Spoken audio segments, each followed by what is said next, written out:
Good evening, everybody. How's everybody doing tonight? Well, let's see now. I've done a travel to, sorry, cats. um, I've traveled to New Hampshire. I've traveled to Nova Scotia. And tonight we're going to travel to Maine. I'd like to start out our travel trip tonight in Massachusetts on Old Route 1.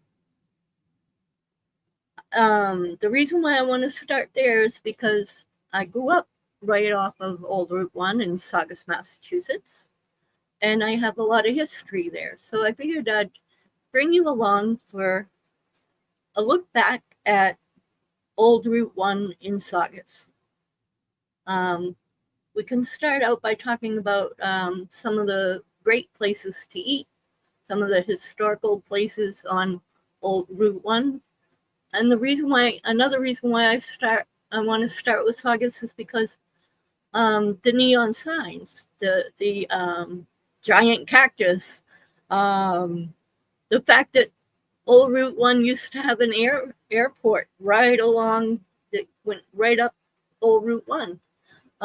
In Saugus, there was a Saugus airport right there, right alongside the highway. And it started out as Route 95 or Old Route 1 from Florida to Maine, all the way into Canada. It has one of the oldest roads through Boston, one of the oldest roads on the East Coast. So what better place to start our travel journey?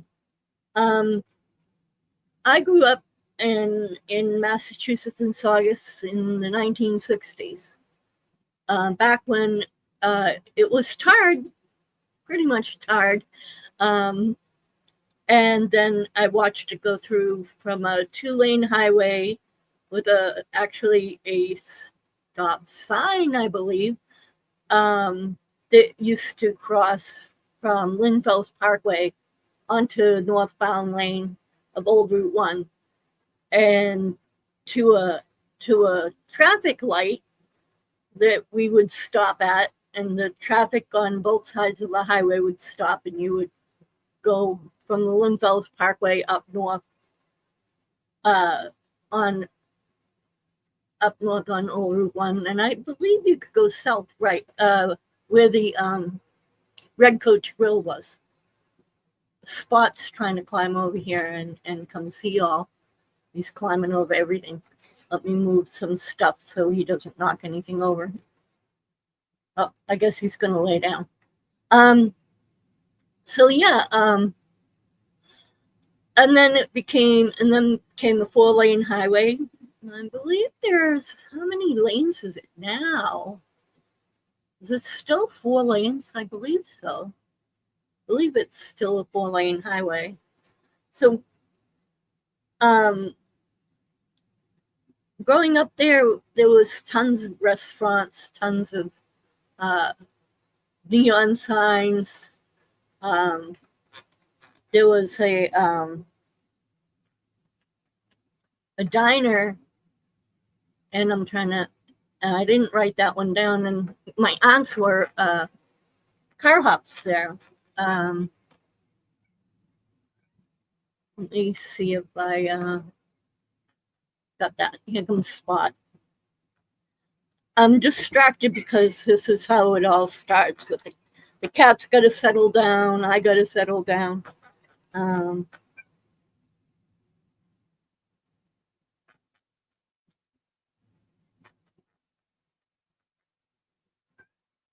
Excuse me.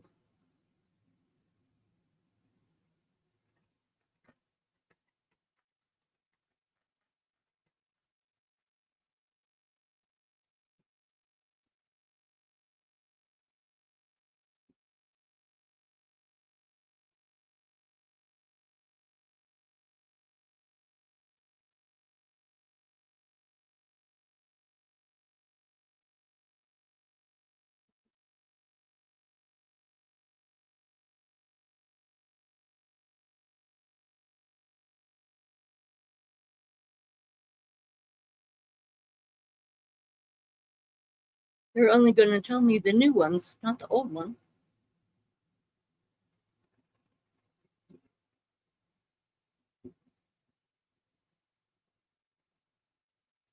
Well, there was Jolly George's. Jolly George's was chicken, hamburgers, hot dogs, French fries.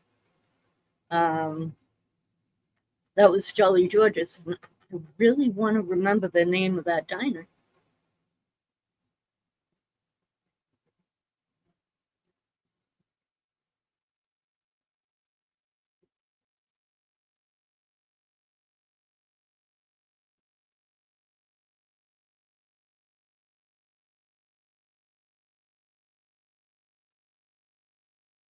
Here we go. This will tell me. Should.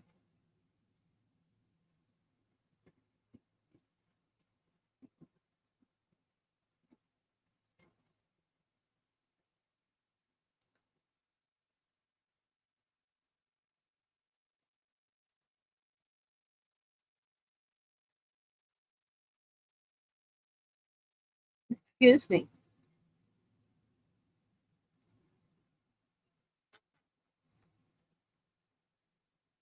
Can you see him doing that? You're not helping me have my show. You're not helping. You're not helping me.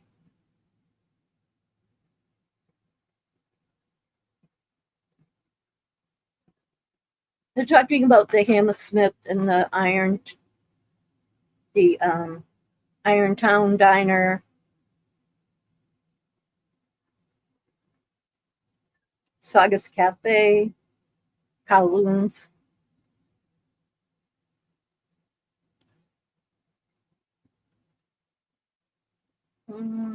But they're not going to show me that one.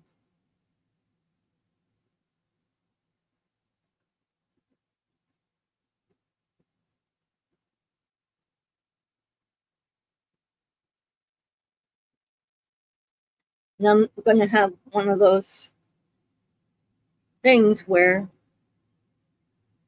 I'm just not going to remember. See, they're talking about now. They're only showing now.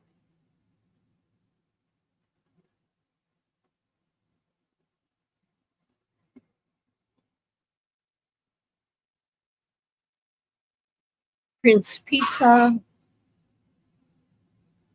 They're talking about now, and that's not what I want.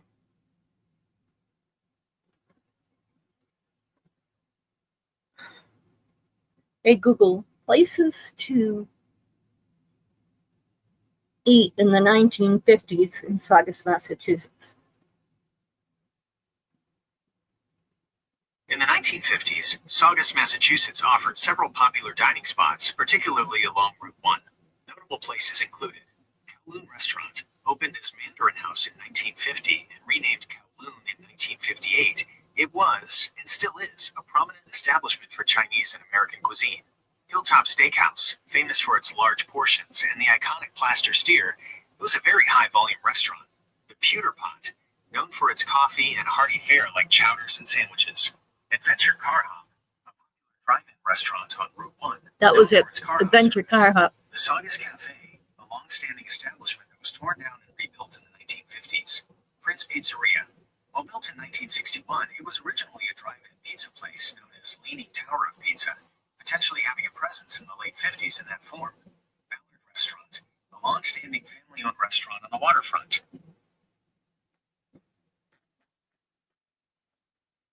Adventure Car Hop. See, I go through all that just to remember. Kowloon's, I worked there for 15 years, from 1984 to 1990, whatever 15 years is. So like I said, Route 1 went from, pretty much a dirt track, all the way from Florida up to Maine into Canada.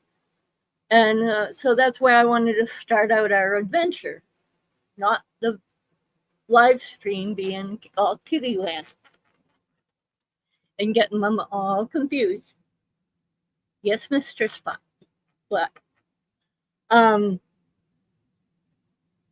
So as we take our travels up Route 1, past the plastic cows, the giant neon.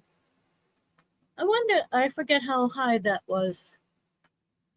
Hey Google, how tall was the cactus in front of Hilltop Steakhouse in Saugus, Massachusetts?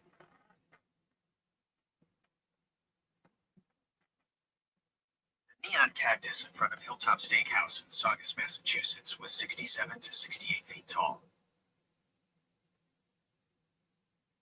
Yep, it was huge. And I can't show you pictures because they're all copywritten. I can't do that. And I do have some pictures, but not on me. So as we travel north through Boston, through Saugus, up through Peabody, Topsfield, all the way up to, we'll get off Route 1 at Kittery. That's the first stop on our coastal tour of Maine. And let's see. Hey Google, tell me about Kittery Trading Post in Kittery, Maine. Kittery Trading Post is located at 301 US Route 1, Kittery, Maine, 03904. It is open Monday through Sunday from 9 a.m. to 7 p.m. They have a rating of 4.5 stars, and their phone number is +12074392700. You can visit their website and link to kitterytradingpost.com. I wanted a little bit of history, but I'll see here. They're upgrading their website. Are you kidding me?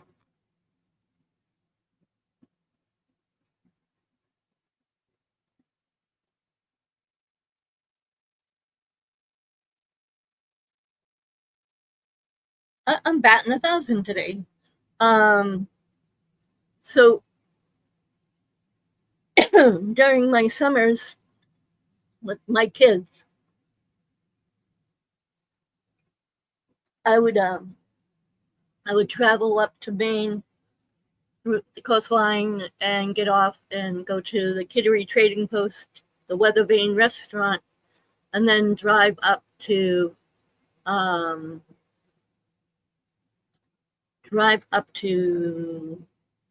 Nubble Light. What town is Nubble Light in? Forget. See, it's all in my memory. Hey Google, tell me about Nubble Light in Maine. Several individuals named White are associated with Maine. E.B. White, Elwyn Brooks White, Not was White, a renowned Light. American author who lived for many years in. Hey Google, tell me about Nubble Light in Maine.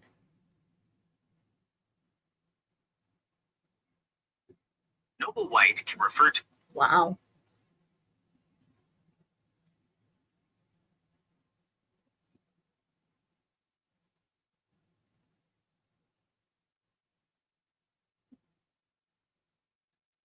I'm not doing too well tonight.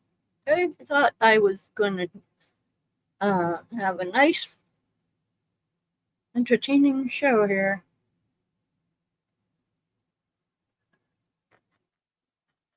Oh, come on.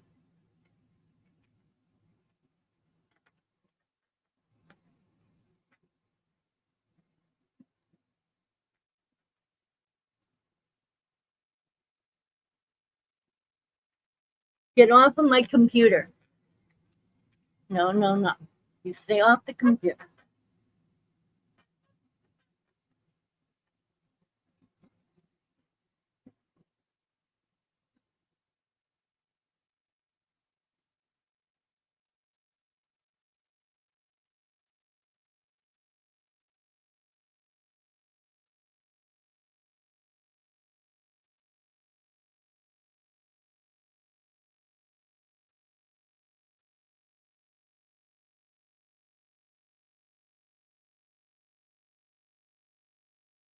What's body light? That was the Pete's Dragon. West Quaddy was the place that they filmed it, and that's why they called it Passamaquoddy in the movie. Here's some history for you, something I didn't have to Google look up. Maybe it's Nublight. Hey Google, tell me the names of all the lighthouses on the shore of Maine.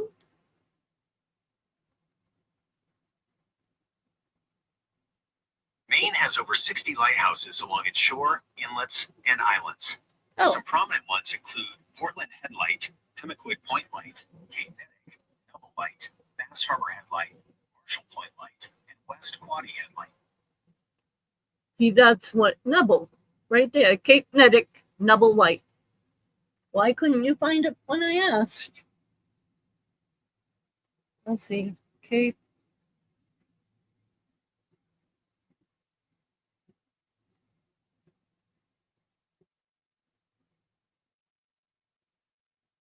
And all this AI is supposed to help us out.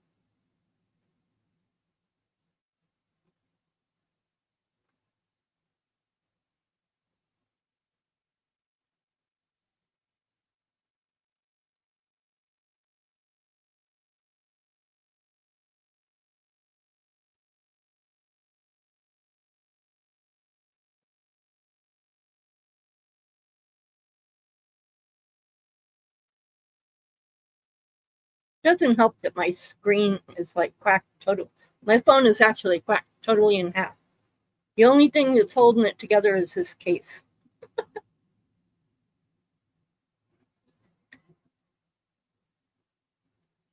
Here we go. Cape Nedick Light, often referred to as Nubble Light or the Nub, or the Nubble, is one of the Maine's most iconic and photographed lighthouses. That's why I wanted to talk about it. Your bum's on the computer, buddy. It's located just off of Cape Nedick Point in York, Maine. York, Maine is where the trading post is, or up the street from the, not far up the road from Kittery Trading Post is York Beach, Maine, and York, Maine, Cape Nedick Point in York, Maine. Man, I am having such a difficult time tonight. And then in York, Maine, there's also a amusement park. This could go so much easier, like smoother, like last night. But no, I'm having technical difficulties and brain farts. Oh well. Let's see. York.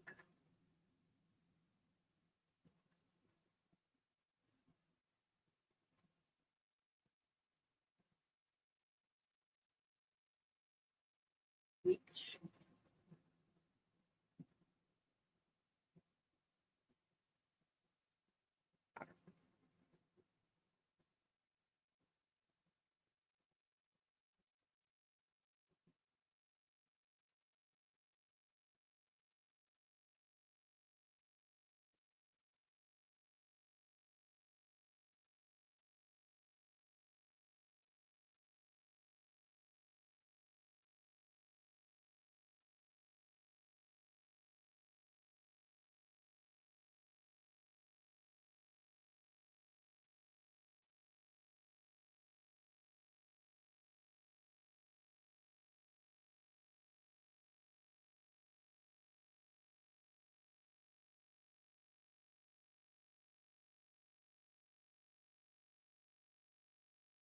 York's Wild Animal Kingdom.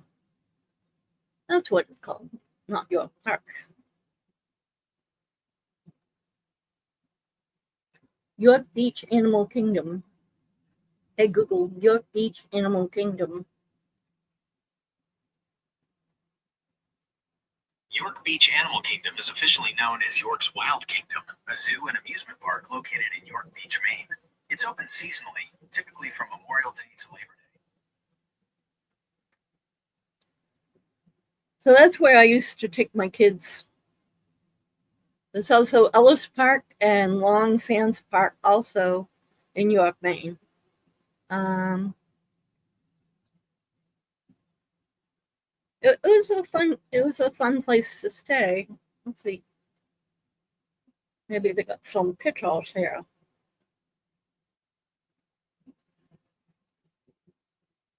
They got pictures of animals, but not the actual park. Zoo admission.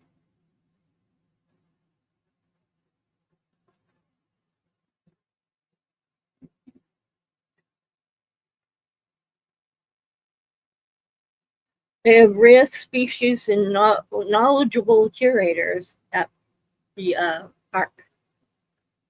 A wide variety of family rides, miniature golf course, petting zoo, concession stands, gift shops, and so much more. They have a butterfly kingdom over, let's see, explore the lush and vibrant 5,500 square foot butterfly kingdom, home to a diverse array of butterfly species from South and Central America. The exhibit opened in 2005 and has been a favorite among visitors as a must-see for everyone interested in the world of butterflies. Learn about the life cycle of butterflies and their role in the ecosystem and the different species that inhabit this beautiful exhibit. They have a parakeet encounter. Step into our parakeet encounter where you can get up close and personal with over 300 colorful parakeets. Guests can purchase food, sticks, and experience the joy of feeding the friendly birds by hand. This is an interactive exhibit. It's not only fun, but is educational as it provides insights into the behavior and diet of parakeets. I guess Spot's just going to hang out with us tonight. Are you going to what? Are you going to say hi to everybody? You say hi over here? No? You're just going to watch me all night, huh? Then the regular part of the zoo. Our zoo features a wide variety of beautiful landscaped animal exhibits from majestic mammals to exotic reptiles. There are countless animals to observe and learn about. Each exhibit is designed to educate visitors about the unique characteristics, habitats of the animals, and promoting conservation and a deeper get off my computer and a deeper understanding of the wildlife.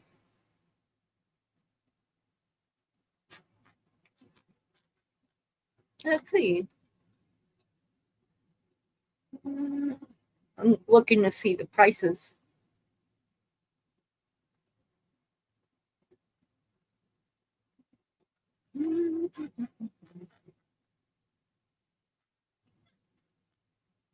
They have an African lion, an African spurred tortoise, alpaca, American alligators, Asian small-clawed otters, Bengal tiger, a Bennett wallaby, black swan, black and white ruffled lemurs, blue-crowned pigeon, blue-eared pheasant, blue morpho butterfly, blue and gold macaws, camels, and common marmosets.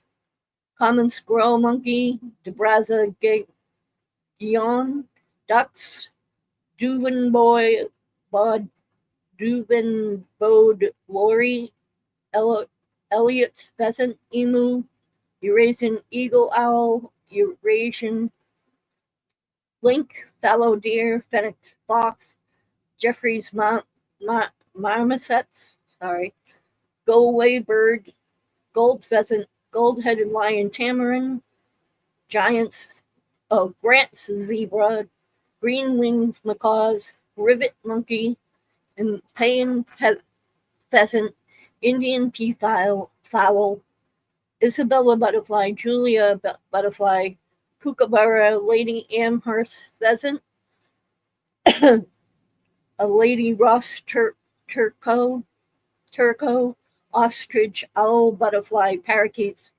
Tatchas monkey, and Persia turco, ponies, prairie dogs, pygmy goats, rainbow lory, red kangaroo, ring-tailed lemur, Schmidt's Guion, serval cat, southern cassowary, tiger, low-winged butterfly, a toucan, two-toed sloth, a tooth cattle, white-handed gibbon, and a zebra low-winged butterfly.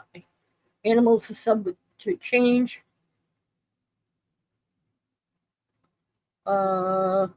because not all animals are visible at all times. They do not have capybaras this summer because they lent them out to another educational zoo. So yeah, it's enjoyable. I enjoy being there. So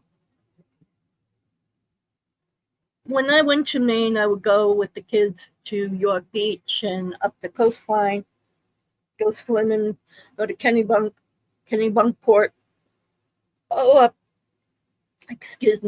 the coast. When I went to Maine to work, to visit family, I had family in Newfield, Sanford, Newfield, Limerick, and up through lower, southern central Maine. I went to work and on a farm, on my brother's farm, and go logging. I was a limmer for my brother's logging company.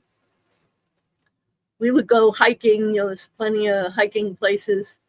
There's also a historical museum kind of village in Newfield. Let me pull that up. Newfield, Maine.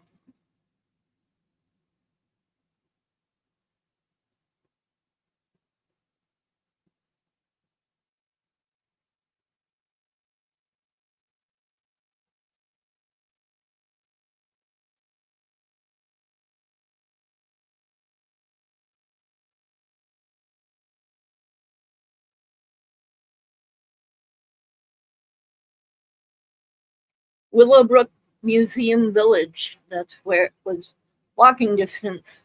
Across from the post office where my brother lived. A picture of part of it. The main house. It also had water wheel, a coach barn,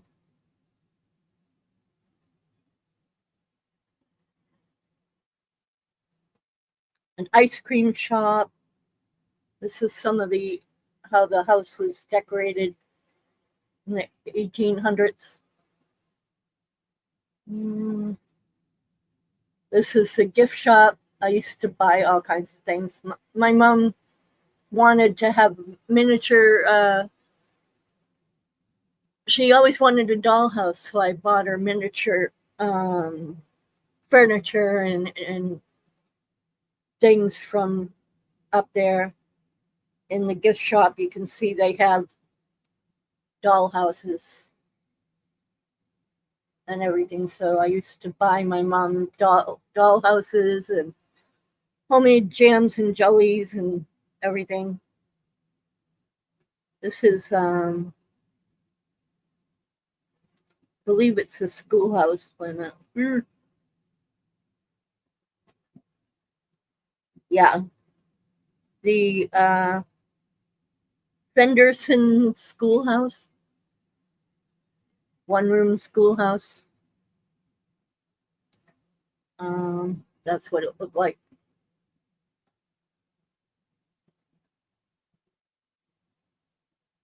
And then over there was a water wheel, grist mill on the river. The wheel's gone, I believe, and it's just the barn. And this is the sheep weaving, the wool weaving loom, and they did a lot of that up there. They had demonstrations where I learned how to card wool, see, how to shear sheep and card wool, and make yarn and weave blankets and bedding and stuff like that was through them. It was fun. An antique piano. So I didn't just work up there. I participated in the local. This is, like I said, walking distance from my brother's farm. And this is the post office, and it's beautiful, picturesque post office. Pretty much they know everybody. And that's snow in the winter. So winter in Maine, loved it. I like Maine. 04056, the zip code. Can't forget that. So that's 70 Elm Street, Newfield, Maine. Some of the places to go swimming and places to hang out were Great East Lake, Province Lake, Bellevue Lake, Square Pond, Belch Pond, Granny Kent Pond, Horn Pond, Willowbrook Brook Village, Museum Village, and Rock Haven Lake.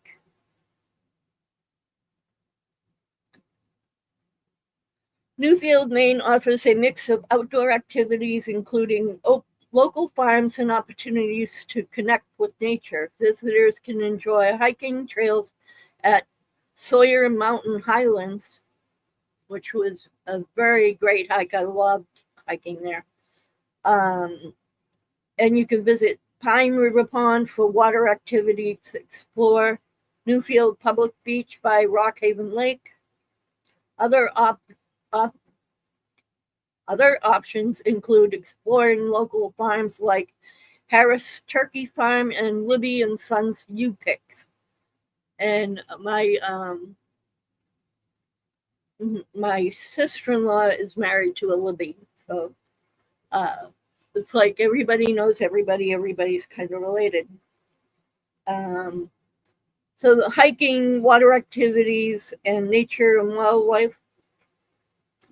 There's Newfield Wildlife Management Area in nearby Shapley. I had family in Shapley too. Local attractions, farms are Harris Turkey Farm, Thurston and Peters Sugar House. That was another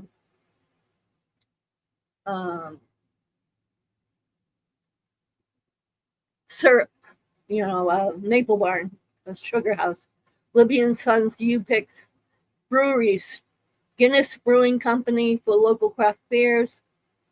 Golf, they have Province Lake Golfers offers a chance to play around.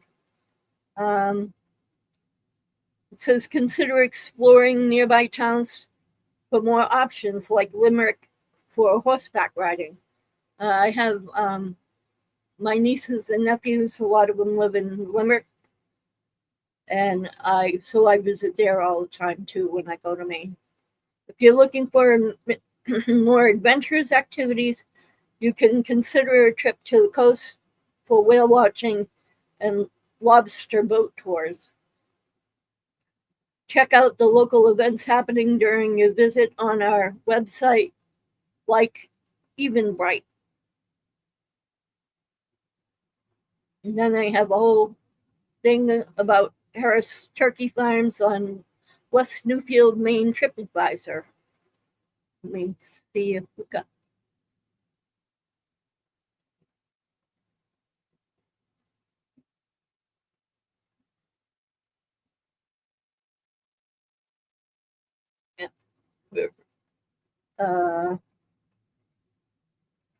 Backcountry excursions is a off-road biking, trail riding on bikes. Turntable Park, where they used to turn the trains around. You could see over there. So the trains would come up and the whole thing would turn. Libby and Sons U-Pick, as we get blueberries. Love the Maine blueberries are bigger. They're so juicy. This is Sawyer Mountain Highlands. Anybody like mountain climbing? Sawyer Mountain is a fun place to go. Ossipee Hill Summit.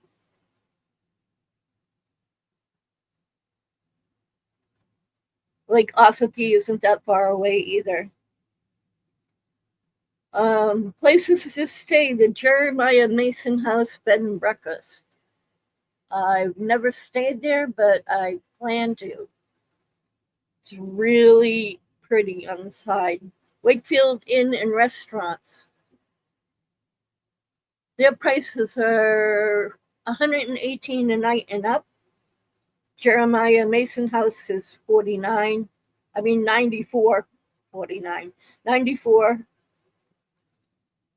Midway Country Lodging, $109 a night. The Cornish Inn, I've stayed there, and I don't remember how much it is a night. The 1810 House, Bed and Breakfast, $142 a night. Lake Wentworth Inn, I've stayed there before, and I don't remember how much that was. I don't think it was that high of a price. It was comfortable. Crescent Lake Inn and Suites. Now that's new. I haven't been there. But that's right on the water. That looks like a lot of fun. Topsides Bed and Breakfast, $224 a night. They have a full menu, I believe. And I think the chef is a continental chef. Let me check. Let me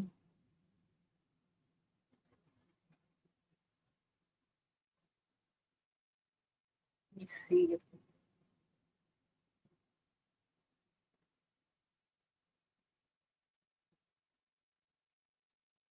It's in Wolfboro. Okay. Looking for a place to stay in Wolfboro, then look no further than the Topsides Bed and Breakfast, a romantic bed and breakfast that brings the best of Wolfboro to your doorsteps. Rooms at Topside Bed and Breakfast provide air conditioning, and getting online is easy with free Wi-Fi available. In addition, Topside Bed and Breakfast offers free breakfast, which will help make your Wolfboro trip additionally gratifying. As an added convenience, there's free parking available for guests. While in Wolfboro, be sure to experience local shrimp favorite at Wolfstown Tavern. I forgot about that. El Centero, Nolan's Brick Oven Bistro. Looking to explore, then look no further than the Wright Museum of the Museum of World War II, and Cape Park, which is some of the most popular Wolfboro attractions, all conveniently located within walking distance of that bed and breakfast. Be sure to enjoy your stay at Topside Bed and Breakfast as you experience everything Wolfboro has to offer. And it is a 4.3 on the Richter scale, 4.3 on the TripAdvisor.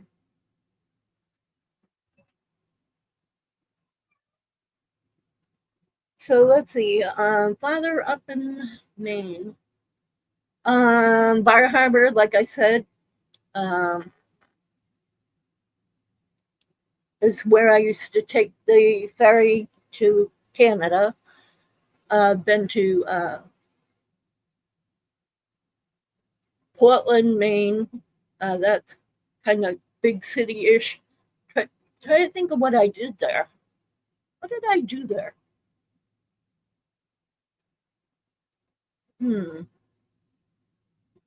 Portland. Been a while since I've been there. What did I do in Portland? Was there for 4th of July.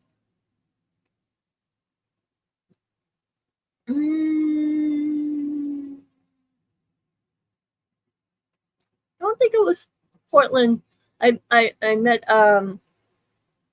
Stephen King at an ice cream shop, not far down the road from his house. It's an ice cream shop.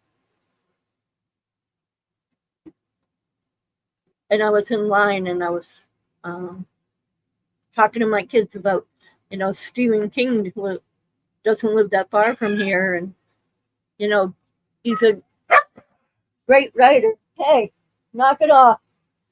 Great writer, but I afraid of his books. I don't read his books. And little did I know he was like right behind me. He goes, "Oh, so you don't like my books?" And I said, "No, or your movies either."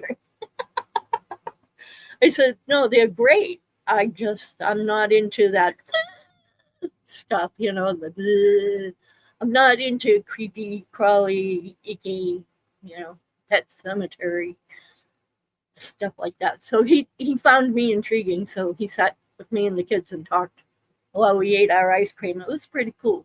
So I got to meet Stephen King farting around in Maine one day. That's what I did a lot of. I would just, I'd grab the kids and just go, "Come on, it's the weekend. Let's go see what kind of trouble we could get into," and I'd pack them up and, get all our hiking gear, our swimming stuff, and just take off. And we'd just do whatever, spur of the moment, car ride, end up, we had places, Old Orchard Beach and up the coastline. And I've gone all the way up to Eastport, Maine, because I had a friend who was the harbor master up in Eastport, Maine, where the old slough. That's right. I was going to tell you guys about the old slough. I already shut my. Here we go.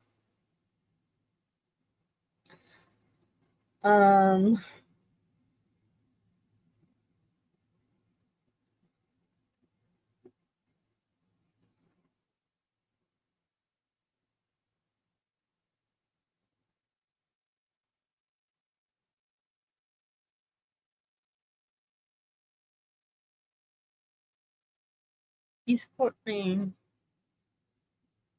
Oh, the Old Sow. Why was I thinking it was called the Old Slough? It's called the Old Sow. They actually have a restaurant. Old Sow restaurant.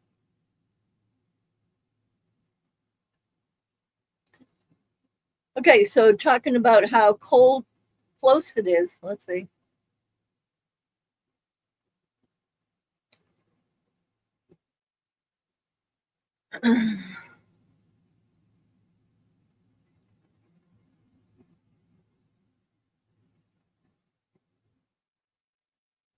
United States area.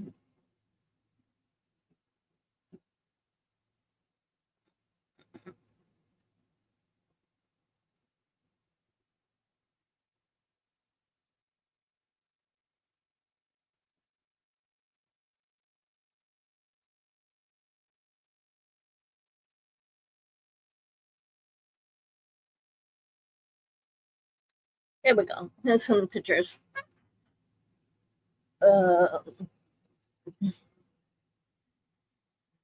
don't know how well you can see it there, but that's the beginning of the whirlpool.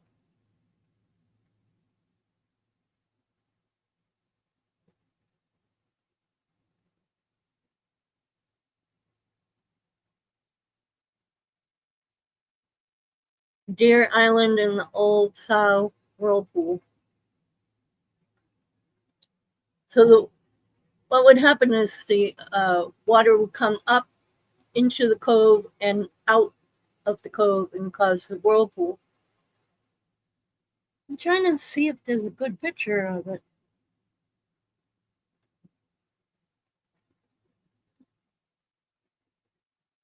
It's hard to see.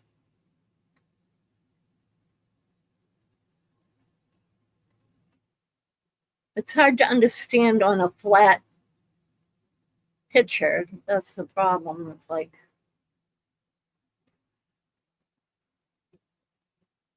here.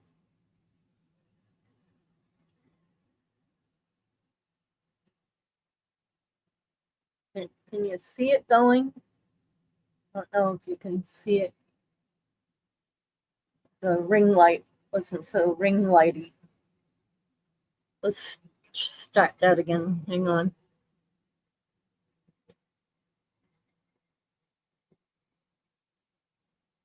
See how it gets going so much that you can see the sand in the bottom. It's something that's not captured in any of these pictures, I don't think. And here's just some of the, dolphins and sea otters and stuff. Oh, here we go. Oh, it doesn't look like much on that either.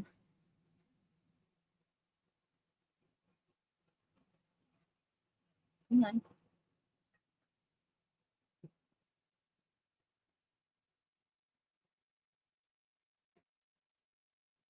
Like a 30-second clip. Hang on.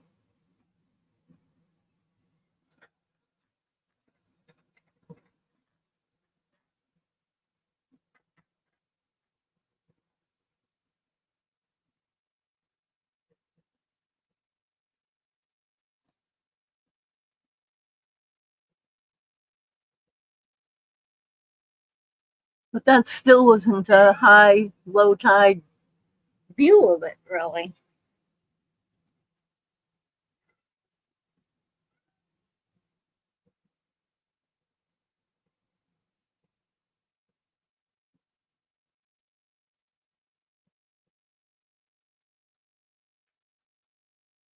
Oh, well, I guess it's just hard. It's hard to show. This one's pretty good. It's still not that great.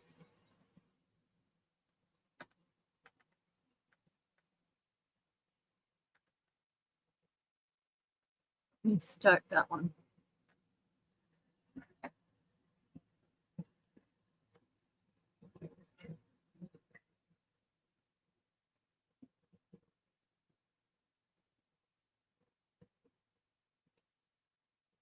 So if you're gonna just, because my friend Jim was the harbor master. Oh, here's a good picture of it. Then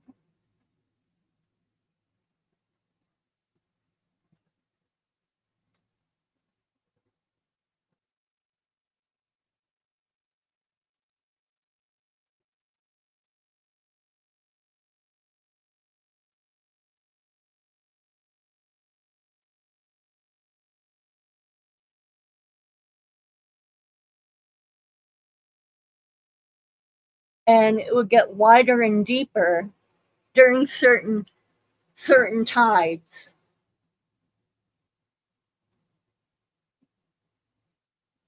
So let's see. Old Style Whirlpool, one of the most dramatic demonstrations of the power of the tides, is found in western passage of the Passamaquoddy Bay towards the mouth of the Bay of Fundy.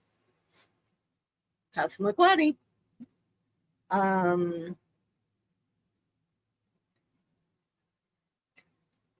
Old Sow is the largest whirlpool in the Western Hemisphere, the second largest in the world, second only to the Maelstrom Whirlpool in Norway. The Old Sow Whirlpool can be seen from the shores off of the southwestern tip of Deer Island in New Brunswick towards Eastport, Maine, on the incoming tide. However, the outgoing tide, it occurs and it is generally less pronounced to the south of Deer Island near Indian Island, New Brunswick. So the incoming tide is when we get it, when it would be deep and you could see the sand in at the bottom, and it was, I forget the circumference, but maybe it says here.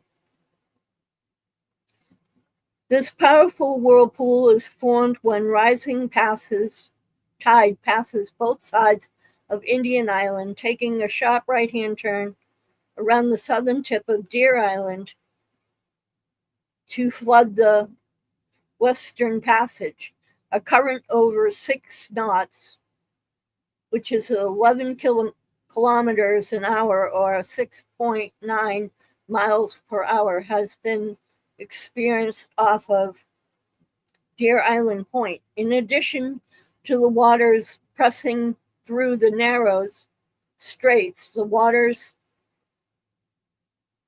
are forced along the peaks and valleys of the ocean floor. A trench as deep as 122 meters or 400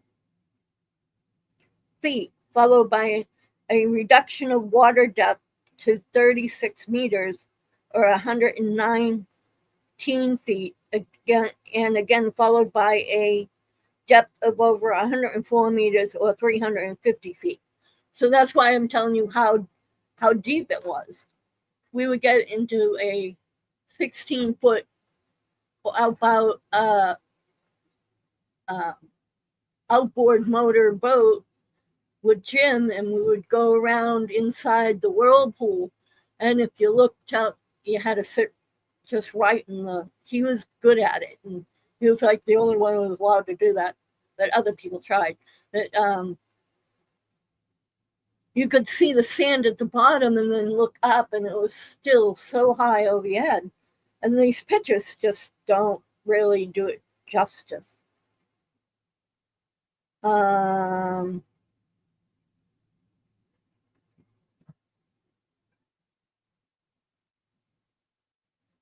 current inflowing tributaries within the Passamaquoddy Bay added to the already busy waters. The sow gets its name from the sound, but although the origin of the name is unknown, most likely from the word sow, pronounced suff, which means to suck is a type of drain or sucking sound, and it is plausible that long ago people referred it in writing to the whirlpool as a sow. Those not familiar with the word familiarized it with plow, mispronounced it as sow rather than suff, and the name stuck. So it's like the sucking noise when you pop the drain on your tub and it goes that noise. That's actually what it sounds like, but very loud. That's such an exciting experience. My friend Jim passed away, and I, too young. Another one gone too young. The old sow is reported to be the most active about 3 hours before high tide, and this activity continues for about 2 hours, then takes the form of a collection of small gyres, troughs, and spouts, holes, and on the rare occasion will form a large funnel. Like I was telling you, Jim knew when it was going to do the large funnel. This area, which has been reported to be as wide as 76 meters or 250 feet in diameter. That's why we could ride the boat around and around. And he knew exactly, he grew up there. His family owned the general store. His mother owned the house. They ran the post office, the general store. He was the he was the harbor master. So he knew exactly what tide, what time of year, exactly when it was going to happen. He knew. He saved so many people from fooling around in there too. You know what I mean? The ones who didn't know how to get out of it, because there was a trick to getting out of there once you got in there. So 250 feet in diameter can best be described as turbulent water. However, during spring tides, high water tides caused by a full or new moon combined with the high winds and tidal surge would increase the old sow's activity, causing more intense funnels and formations. Yeah.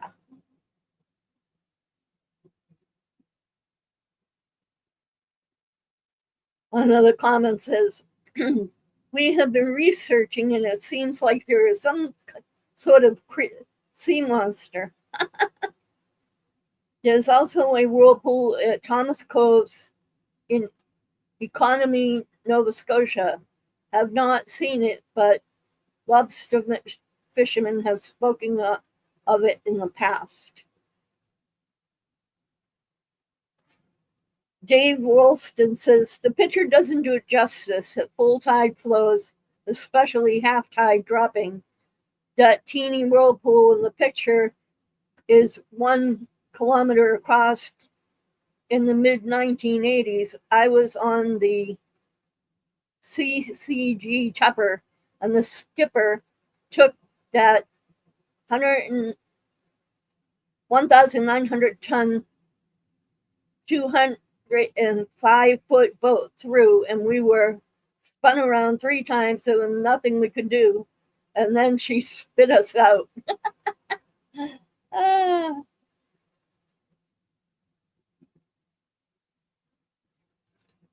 Another guy says, I've seen the rocks at the Bay of Fundy and missed because of ignorance the old sow.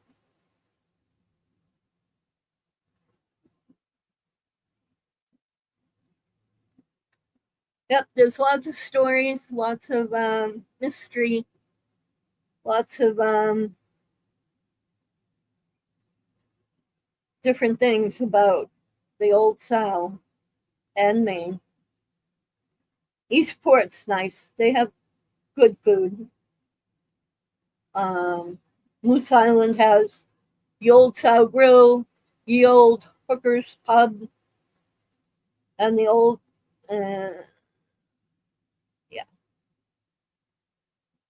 great cocktails and food at the bar.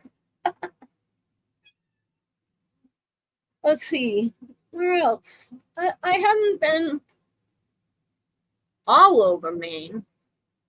I'm sure I'd rather like to go back to Maine. Like I said, I've done the coastline quite a bit. Interior Maine, not so much. Northwestern Maine, hardly at all. Except for, like up where Mount Washington and all that is connected or not far from the Maine border there. It's a lot of skiing. I think I went skiing in Maine up there once. Don't remember the ski resort. No, I've been skiing, sleigh rides, winter sports, fishing, swimming. A lot to do there. Definitely a lot to do. I don't know a lot of restaurants because, like I said, when I went to Maine, it was mostly to work for my brother for the summer. Keep me out of trouble. The dogs and the cats are playing. Mainly to work during the summer. So I didn't do a lot of actual travel except in the 90s with my kids, and that was up the coastline. And then the other times I went to Maine was with my parents to go to Nova Scotia via Maine. I didn't do a lot of actual travel, but I'd like to get back to Maine. So black flies, yeah, that was in my thumbnail. Black fly season. Black flies are these, not gnats, but the size of gnats. They're kind of like the size of a pinhead, and they bite, and they are crazy. Let me look up when the whole black fly season. It seems like it lasts forever. Hey Google, when is the black fly season in Maine? Maine's black fly season generally lasts all summer long, from May to October, with peak activity varying by species, location, and weather conditions. Historically, the peak was from late May to mid-June, but But due to cleaner water and climate change, some species now have multiple generations throughout the warmer months. Well, I guess. Well, when I went, it would stop in by mid-June. Now because it's cleaner and nicer, they're everywhere now. That's like, hey Google, how big are the mosquitoes in Maine? The mosquitoes are like helicopters. While the phrase mosquitoes like helicopters is an exaggeration, Maine does have a reputation for having a lot of mosquitoes, and some species can be quite large. The largest mosquito species in Maine is reportedly Saurophora ciliata. There are also crane flies, which resemble oversized mosquitoes but are harmless and do not bite. Yeah, it just seems like, oh my goodness, there's like,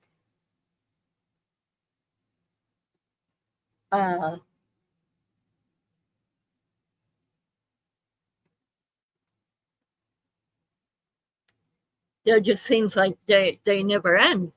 They just never seem to end up there.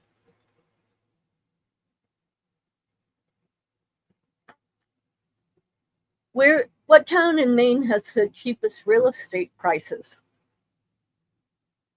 Hey Google, what town in Maine has the cheapest real estate prices?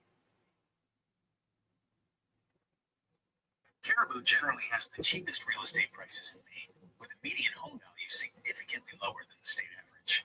Other affordable towns include Holton, Presque Isle, and Skowhegan. That didn't tell me a lot. But those are really, really north.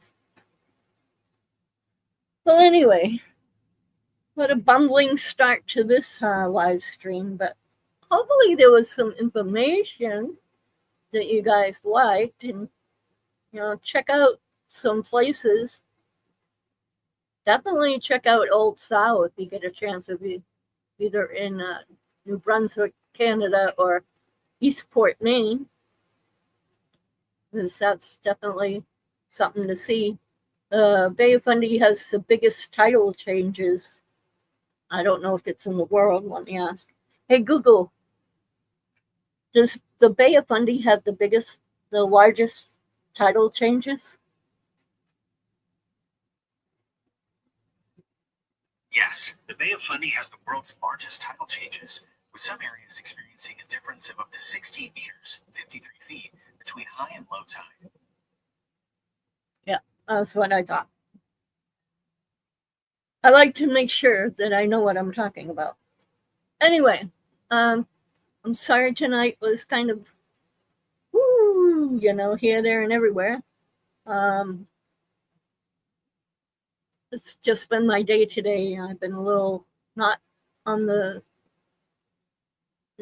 bright side today, and it's just a rough day for my brain to function.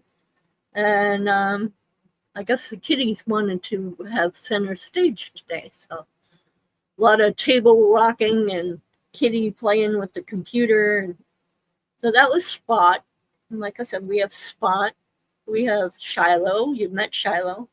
Percival. I don't know if Percival has made an appearance yet. And then we have Patty Cakes. Patty. She's a little furry one. She's our newest one. We've had her a year. We rescued her from freezing to death. Then we have 3 dogs. We have Maleficent, who is mutt, mixed mutt. She's one of my service dogs. She goes and brings me things when I'm in my wheelchair and I can't go and get things for myself. And then we have Constance. She's a Boston Terrier, and she lets me know if I'm going to have a seizure. So she's my second service dog. They each do, they're totally different for different reasons. And she lets me know that I'm going to have a seizure before I have it. She can smell the chemical imbalance. So she warns me and lets me know to take my medication. She'll warn me and let me know that I need to lay down so that I don't fall down and get hurt. And then she uses pressure points so that when I'm having a seizure, she knows exactly where to lay to comfort me and make me know that I'm not alone, that I'm okay. And then if my heart starts to act funny or the seizure's lasting too long and I'm not coming to in time, she'll go get someone. And then I have just a crazy old Chihuahua, just because she's a pet, and her name's Willow. So we have all Disney named pets. All our pets are named after Disney characters. And that's pretty much all of our pets have been named after Disney characters or Disney people or whatever. So that's probably more information than we're looking for, but that's how my life goes. Being disabled, I have lots of different disabilities, like I said the other night. And I get up every day, I do my chores as much as I can. I take care of myself on my own, as long as I don't fall anywhere that I can't get up. I'm falling, I can't get up. I use a wheelchair, and I still cook and clean and not necessarily color my hair too much. I shower and do all that stuff. I can still drive because my seizures are mostly at night, and I don't drive at night. And I've had big stretches of time where I don't have seizures at all, and it's controlled by medication. So I'm not any threat as far as driving. And like I said, any driving I do is during the day, unless it's emergency. And I have my service dogs and my cats, and they keep me crazy. Doesn't take much to keep me crazy. Well, thank you for coming in. Hopefully tomorrow night will be a little more informative, maybe a little more go a little more smoothly. I plan on doing a second day of New Hampshire, and my friend Jim's going to come in and talk about New Hampshire with me and his guide to New Hampshire, and I'll add that to the link to his ebook in the comments below, in the description. I'm sorry, in the description, and so that if anybody wants his guide to New Hampshire, you can get that as an ebook. He's going to be coming out with a paper print pretty soon. And he does a great job. He's a wonderful person, wonderful entertainer, musician, firefighter, cancer survivor, amazing guy, just an all-around amazing guy. And then hopefully soon I'll be able to get Hiker Dave up here. That would be nice. Hiker Dave NE. And we can get more people up here and more subjects, and so I'll just keep on my travel series for now of New England, and we'll go from here. And hopefully there will be a bus conversion, bus build. Who knows? The summer's early summer, and the year's just begun, so we'll see. I have to still do a lot of saving to get to that point. So I appreciate you coming in. Everybody have a good night. Come join me tomorrow for another day of traveling with special abilities. Thank you. Have a good night.